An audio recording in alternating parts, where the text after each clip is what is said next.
Evening, everybody. Welcome to the Sports Beat with Richard Holdridge, presented by Georgia Alabama Sports Live. This is Monday night, and I have a special show for you. You are listening to us on WQEE 99.1 FM, The Key, out of Noonan, Georgia. You can catch a replay of this show Monday through Friday from 2 to 3 p.m. on Home of Southern Sports up in Noonan. Got a great show for you. I'm going to talk about that Monday night game between the Jets and the Bills. Horrific. If you're a Jets fan, that's exactly not what you want to see. It was absolutely horrific. And Aaron Rodgers' injury. How long is he going to be out? How does this affect the Jets? Jets traded all those picks to Green Bay. And look at what Green Bay's doing. Jordan Love looks like he's the next best quarterback in Green Bay. It's safe to say right now the Green Bay Packers won that trade, but absolutely horrifying. Right now, I'm actually watching the game as we speak because I'm coming to you Monday night. The Buffalo Bills are leading the New York Jets 13-6, a defensive battle in this game. And the Dallas Cowboys have put the entire league on notice. What they did Sunday night against the New York Giants, they humiliated them. And I think the Dallas Cowboys do have the best defense in the league. I'll get into that. The Atlanta Braves magic number is down to 3. And what is going on with USA basketball? I didn't get a chance to talk about this yesterday, but they finished 4th place in the FIBA World Cup. No, that's not going to get it done. You got the Olympics next year. LeBron is saying, hey, let's start recruiting. We're going to try to build the other redeem team. I'm not buying it. But yeah, very disappointing. Losing to Canada in the bronze medal game. Absolutely disappointing. And I'm going to give my top 5 teams in the National Football League. I want to remind everybody, for the radio audience only, you're going to get my interview with BTV Sports' Kevin Eckelberry, as Troup County, Callaway, LaGrange, all having fantastic seasons in high school football. And we'll throw in some Valley and Lynette as well. Had a great time tonight. The Glenwood Gators Coaches Show with Coach Dusty Perdue and head coach Ryan Nelson. We've got a big game this Friday on Georgia Alabama Sports Live. So basically, here's the schedule for Georgia Alabama Sports Live. Thrift Behringer and I will have our scoreboard show tomorrow night, 7:30. Special guest, DJ Jones. I'm excited about this one because it's going to feel like Sports Visions is on a Tuesday, and I get to be a part of it. I've been on the show with both of them. This is really a fun treat for myself. And then Thursday night at Otis Spencer Stadium, it's Kendrick taking on Spencer. We will have that for you on Georgia Alabama Sports Live, which you can now follow us on the X. You can like our Facebook page or subscribe to the YouTube channel. And then Friday, we are going to be back at the Swamp. Sammy Howard Field, high school game day is going to be there. Coach Dusty Perdue is even going to be a guest picker. It's going to be incredible. Glenwood, number 1 ranked team in the AISA, taking on the defending AISA champion Lee Scott Academy Warriors, who are ranked number 2. This is an epic battle in the AISA. I'm absolutely excited for this game. And then I'm going to get into my week 3 preview in college football. Georgia is taking on South Carolina. Alabama is on the road taking on South Florida. And Auburn is hosting Samford. And I will get into that as well. And Chris Jones, a 1-year deal. Travis Kelce might be back. It looks like all is well with the world. The Chiefs are back to being a dynasty. All right, let's get into the show. This is episode 705, just in case you are keeping score at home. And this is Monday night. It is the 22-year anniversary of 9/11. 9/11 really had a big impact on my life because I was a 5th-year senior at Freed-Hardeman University on September 11th, 2001. I actually had a communications class with Dr. Hayes. And unfortunately, I missed the class. I woke up late and I come strolling into class and class is almost over. And we're not really having class right now. Dr. Hayes is in his office, and he's showing me footage of the planes hitting the South Tower. And this was really shocking to me. Yes, it did have an effect on sports. We talk about later how patriotic this country became, especially George Bush, the president, throwing a perfect strike, game 3 of the World Series. It was incredible. That was really 2001. That was the year where the New York Yankees could have won the World Series. And it would have been great. The Diamondbacks ended up winning the World Series that year. The New England Patriots would go on to win the Super Bowl in 2002. And so, patriotically, we were standing tall. We were proud of the American flag. I even joined the military in 2002. I mean, that's how patriotic I felt that I needed to be to do my due diligence and serve my country. And what was crazy was, the time I was at Freed-Hardeman, I was doing broadcasting. I was scheduled to call a soccer game between Freed-Hardeman and Harding. I already called the opener. Season opener took place on September 4th, 2001. Freed-Hardeman was taking on Bethel. It was the first soccer game I ever called in my broadcasting career, and you could have listened to it on 91.5 WFHU as we experimented with soccer. Freed-Hardeman was supposed to play Harding. I think they did play on September 11th, 2001. Yeah, they didn't cancel the game, but I personally chose, and really I had no jurisdiction to do this. I personally chose not to call the game because I didn't think that the game was going to get played. It was 9/11. It was a very somber day, a somber chapel. I went to a Christian school in the NAIA, and we had chapel every day at 10:30, a very somber chapel the next day. And this country has never been the same. And I remember exactly where I was when the two planes hit the towers, and 22 years later, I mean, we'll never forget a lot of the people that I work with, co-workers and guests on this show, and people that have helped me in the past couple of years weren't even born. They weren't even born. I mean, that's how long ago it has been. And so we reflect back on 9/11, 22 years ago. And I even remember the Monday night game that took place on September 10th, 2001. That was the Giants taking on the Broncos. And they canceled the entire week 2 in the NFL.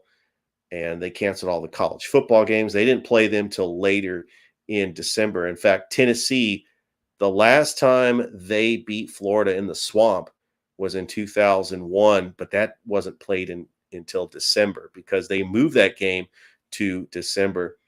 And what's crazy is that I had a show with Brad Page at Freed-Hardeman called The Up All Night Show. In my final episode of The Up All Night Show, because I'll go back and I'll watch the tapes. I had all the episodes on VHS, and I would watch the tapes. My last episode of The Up All Night Show took place on September 11th, 2000.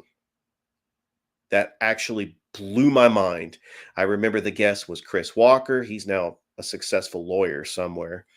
But that show never aired because the tape got ruined. And so I don't have that episode. But the last episode was, I think, September 10th, 2000. And it was Malvin and Marvin Williams. Great guys, by the way. Such a small world that Malvin Williams lived in Kennesaw the same time I did, like 10, 12 years later. It was weird, but that was my take on 9/11. So let's go into the Monday Night Football game. Right now, 7 minutes to go in the fourth quarter. It's a defensive battle. The Buffalo Bills are leading the New York Jets 13-6. The whole world was ready to watch Aaron Rodgers' debut as a New York Jet. This game was going to get massive ratings. 2 plays into the game, he gets sacked. A lot of people feared it was his Achilles. He left the game. X-rays are negative. It looks like it's going to be an ankle sprain. We don't know how long Aaron Rodgers is going to be out. But the New York Jets bring in Zach Wilson, the number 2 overall pick in 2021. He might be a bigger bust than Trey Lance. Not really getting anything done. The only bright spot for the Jets was Breece Hall coming back from that injury, rushed for over 100 yards. And the Jets defense actually looks pretty good. I am a firm believer if Aaron Rodgers is healthy, this Jets team not only can make the playoffs, but they can compete and go to the Super Bowl.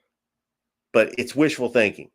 There was a lot of unknowns with the New York Jets, and quite frankly, they have got to fix that offensive line when Aaron Rodgers comes back, because he does have some weapons. He's got a good run game and he's got a good defense, but that might not be enough to get over the hump and to make the postseason for the first time since 2010.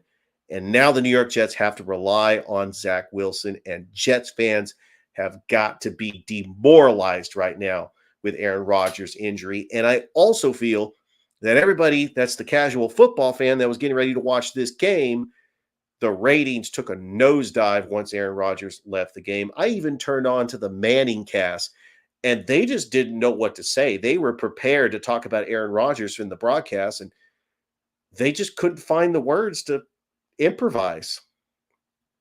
Anyway, I can't believe I'm saying this, especially as a 49ers fan, but how about them Dallas Cowboys? Yes, I'm not saying it just because, I lost a bet or anything, but the Cowboys demoralized the New York Giants 40-0 Sunday night. I didn't really touch up on this because when I was going live Sunday night, the game was actually in progress. Look, the Giants shot themselves in the foot with the pick six and, going down 2 scores early. The Cowboys defense just pinned back, and they had Danny Dimes running for his life. Yes, I believe right now Micah Parsons is the best defensive player in the NFL. And how fun is that game on October the 8th? Sunday Night Football, 49ers and Cowboys. And I'm wondering how Gabe Reynolds is feeling right now. He's a regular guest normally, trying to get him on in the next couple of weeks because I know he's got to be excited about his Dallas Cowboys and the performance they had against the New York Giants. Is it a testament to how great the Cowboys defense is, or is it a testament of how bad the Giants offense is? And maybe the Giants are one-hit wonder. Yes, they didn't make it to the divisional round of the playoffs last year in Brian Daboll's first year, but Daniel Jones, who got the big contract, he might not be the answer at quarterback, and they can't just rely on Saquon Barkley. And it looks like the New York Jets. Wow, what a catch by Garrett Wilson. What a catch. And the Jets, looking at the score right now. Yeah, Robert Saleh is going nuts. But if the Jets win this game, how big would that be? And that would just be demoralizing for the Buffalo Bills. But we're going to go ahead and I want to take a look at this. 13-12 is the score. Yeah, 4:55 left to go. And it is 13-12. Yeah, that would be huge if the Jets can pull off this victory. And that just tells you how overrated the Buffalo Bills are. Later on in the week, I'll get into my week 2 preview, including the Atlanta Falcons taking on the Green Bay Packers. The Falcons are a slight favorite. And then I'm going to go ahead and reveal my top 5 teams in the NFL. I know that Colin Cowherd usually has his herd hierarchy every Tuesday.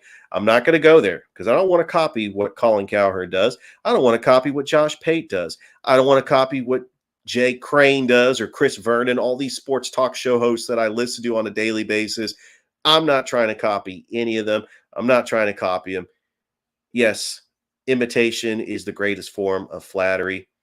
But I don't think that Josh Pate would appreciate if I tried to copy what he's doing for the Late Kick podcast, which, by the way, is a fascinating show, and I'm absolutely a fan. But the thing is, I got to stop being a fan, and I got to start looking at Josh Pate and myself as broadcasting colleagues. You got to grind in this industry and earn the respect. When I first got on the air and Josh Pate was on the other line, I admit I was a little nervous because maybe I'm just a fanboy. Maybe I'm just a huge fan of Josh Pate and the Late Kick podcast. But I'm not talking about college football right now. I'm talking about the NFL. So the Dallas Cowboys, do they make my top 5? Well, absolutely. But I'll go ahead and I'll reveal that in just a minute. Chris Jones gets the 1-year deal with the Kansas City Chiefs. And if Travis Kelce comes back, the Kansas City Chiefs should be favored against the Jacksonville Jaguars next Sunday. It is in Jacksonville, but Kansas City, even the announcers were saying, well, they didn't have Chris Jones and they didn't have Travis Kelce. No wonder why the Detroit Lions won. Well, the Lions before would have lost that game because they've established the culture for years. They have not won a division title since 1991. They haven't even won a playoff game since 1991. And a lot of people think that the narrative has changed this year, but it's just one game. The Kansas City Chiefs will be back to a sense of normalcy now that they have Chris Jones, who is one of the most clutch defensive players that I have ever witnessed. What he did in that Super Bowl is just a statement, and he is just an outstanding defensive player. But the Kansas City Chiefs still do not have a number 1 receiver. Are they going to trust Kadarius Toney? Because he dropped 3 passes in that game. I'd like to see Central's own Justin Ross get more involved. He only had the 1 catch for 6 yards, but Justin Ross, I love seeing these Central Red Devils that have gone on to play in the NFL. It seems like Central is starting to become like Carver on the Phoenix City side in Alabama. You have J.D. McKissick, Jeremiah Castile, Justin Ross. Got some great players. All right, so let's go ahead, and it is going to be time to review my top 5 NFL teams. Let's start with number 5. And I don't have cool sound effects like when Colin Cowherd does number 5. No, I don't have any of that. All right. Number 5, the Philadelphia Eagles. Yes, they did get a 25-20 win over the New England Patriots, but it's Bill Belichick. It's Foxborough. It's that defense. It's the Patriot way. The Eagles are going to be fine, even though they lost 2 coordinators. Jalen Hurts is still a top 5 quarterback. They still have weapons on the outside. A.J. Brown, Devonta Smith, and that defense that they have, which is half the players are Georgia players. I'm a believer in Nakobe Dean, Jalen Carter, Nolan Smith, Keely Ringo, Jordan Davis. You might as well call them the Georgia Eagles. That defense is scary, and it's not just because they have Georgia players. The Eagles at number 5. Number 4, the Green Bay Packers. Who has not been more impressed with the Green Bay Packers than what they did to the Chicago Bears? And if you're a Chicago Bears fan, you're thinking, oh, here we go again. I thought that Brett Favre and Aaron Rodgers retiring, that we would finally get over the hump and we would finally beat the Green Bay Packers, especially at home. That wasn't the case. Jordan Love, he wasn't perfect, but Green Bay's got a pretty good team around him. A.J. Dillon, Aaron Jones, they got some good weapons. Green Bay looked fine, and that's why they're in my top 5 list. Number 3, the Miami Dolphins. How about Tua Tagovailoa? With his performance, passing for over 436 yards, and the Miami Dolphins that have a great defense. Vic Fangio, his defense, Mike McDaniel, he's going to be coach of the year if the Dolphins continue playing like this. They do play the New England Patriots in week 2, but they're running backs. I mean, how many former 49er running backs are going to be playing on the Dolphins? You got Raheem Mostert. You got Jeff Wilson. At one time, they had Matt Breida. I'm shocked that they didn't go out and try to get Garrison Hurst or Kevin Barlow or Carlos Hyde. It's the Miami Dolphins that just get these former 49ers and they just plug and play on their team. Trent Sherfield, I mean, he was a former 49er as well. All right, the Dolphins are number 3. This is going to be tough. And, if I didn't pick your team to be number 1, I mean, you can just write me in the comments. But number 2, I have the Dallas Cowboys. And you're probably wondering, why aren't they number 1? Well, they did beat the Giants 40-0, but the Giants are terrible this year. I don't think the Giants are going to be any good. Dak Prescott, he didn't really do much. But the Cowboys' swarming defense, that special teams, they smothered the Giants. I got them at number 2. Number 1, I have the San Francisco 49ers. Boy, this is a very biased pick. I know I'm a lifelong 49ers fan. But they go into Pittsburgh and they demolish the Steelers 30-7. Brock Purdy with 2 touchdowns. He had 110 quarterback rating. He looked great. Brandon Ayuk, I wish I picked him up on my fantasy team. They didn't need Deebo Samuel and George Kittle. And Christian McCaffrey, 150 yards rushing. They still have Elijah Mitchell. There's only one concern that I have on the 49ers. It's the right tackle position. Colton McKivitz was getting manhandled by TJ Watt, who had 3 sacks. When the 49ers play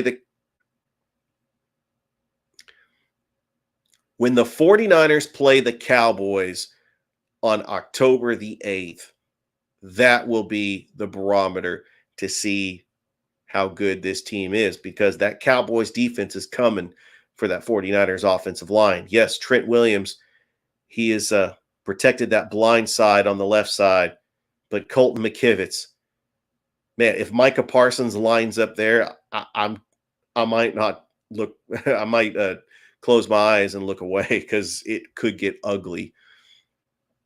So that's my top 5 in the NFL. All right, the Braves' magic number is down to 3. They split the doubleheader with the Philadelphia Phillies, and they play the Phillies 2 more times. They win both of those games. They are NL East champs for the 6th straight year. Since 2018, the Atlanta Braves have been the gold standard in this division. Excuse me for a second. It's a shame I don't have a producer that can get me some water. No, I am the producer. I'm the Tommy Wiseau of sports broadcasting. All right. I'm going to have to go get some water. I really am. The Atlanta Braves, magic number is to 3. Matt Olson hit his 50th home run, and he is 1 shy away from the all-time single-season leading home run record set by Andrew Jones in 2005. There you go.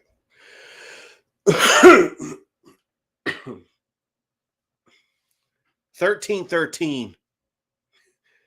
3 minutes left to go in the 4th. This is an incredible game. All right. What's wrong with USA basketball? Seriously. They lose to Canada. They miss out on the bronze. I mean, they got upset by Germany. They lose to Lithuania. This has been the most disappointing USA basketball team in the history of the United States. At least in 2004, they won the bronze.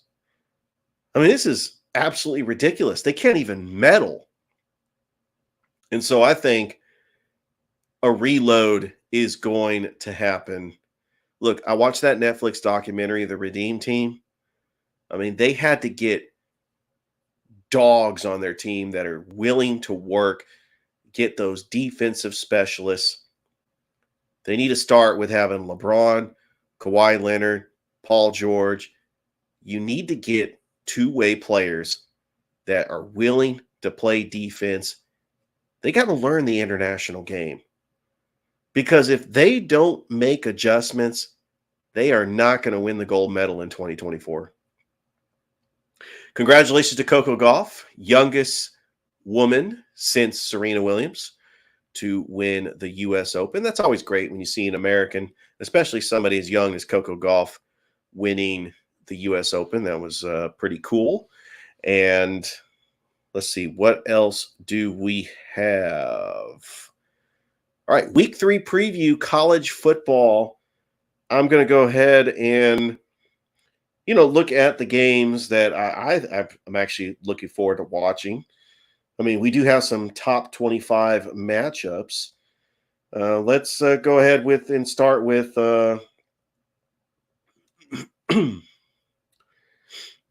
we actually do not have any top 25 matchups, but the Tennessee-Florida game is always fascinating, even though Florida is not ranked as high as people think they are. I mean, they're still a bottom feeder here in the SEC. They did go 6-6 last year, but Billy Napier is in trouble. If Florida cannot find a way to beat Tennessee, Tennessee has not won in the swamp since 2001. I talked about that earlier in the show. Tennessee's got some issues that they need to fix because they didn't have a perfect game against Austin Peay. Josh Dobbs, he's got to find a way to throw the football and cut down on the mistakes. I mean, you got Alabama taking on South Florida, Georgia taking on South Carolina, Florida State on the road against Boston College, Wyoming and Texas. That is a tricky game. The Texas Longhorns, they're now ranked number 4. They're going to be in the spotlight. And then you got Washington at Michigan State. Later on in the week, I will have my top 5 teams, which I think are on upset alert. So last week I don't know why that's on there. All right. Last week, I had my top 5 teams that I put on upset alert. And here they are. Notre Dame, they survived. They were able to beat NC State. I feel bad for the NC State scoreboard. Spent $15 million on that scoreboard. It gets struck by lightning and it gets destroyed. That's just not fair. Utah survived a scare against Baylor. Utah, give me 2. Texas A&M. They lose to Miami. Tyler Van Dyke, 5 touchdown passes. Wisconsin loses to Washington State. Boy, the Pac-12 just keeps rolling. And Colorado does beat Nebraska. So on my upset alert picks, I was 2-3. So not bad. Boy, I tell you, I'm trying to get through this show. Don't forget, we're going to go ahead and take a break for the radio station only, so I could get BTV Sports Director Kevin Eckleberry here on the show. Thank you, everybody, for watching us on Facebook Live. Go and like the Facebook page. I promise you, this is going to be a great show that you could tell your grandkids about. And like always, when Carl Lewis was singing the national anthem, I'll make up for it. All right. Have a good night, everybody.